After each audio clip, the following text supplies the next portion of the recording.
uulitin ko, malapit na ang ulan. Ayan. Nag-ano siya, tumatakbo na yung ano ba yun, yung kuan ba? Yung, yun, yung panganod clouds, dark clouds. Giaha ko Oh, see? Itim doon. Ano yan dyan sa brother? No, it's not a brother.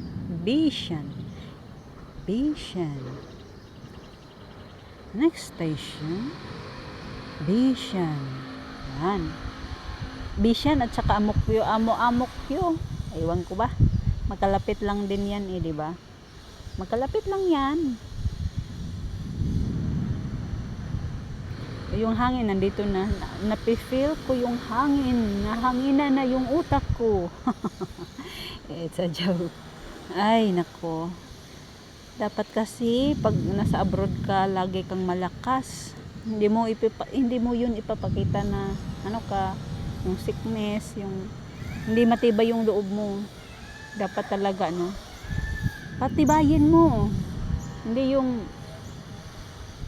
tumatamlay ka dahil sa problema. Natural lang naman yan sa tao na may problema. Natural yan. Kasi tao tayo.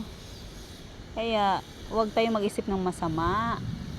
Gumawa ng masama sa sarili natin dahil sa problema. Kahit anong problema yan. Kahit anong problemang dumaan sa buhay mo, tawag ka lang sa Diyos. Siya nang bahala sa lahat. Iyak ka nang mawala yung sakit na loob mo. Yun lang. Ganyan ako. Nung dati, ganyan ako. Kaya nga naubos na yung buhok ko. Stress kasi. Anyway, paano siya ka ng ganyan talaga ang buhay. Kaya dapat nang natin tandaan na ang Diyos ay hindi nagpapabaya. Tandaan nyo yan.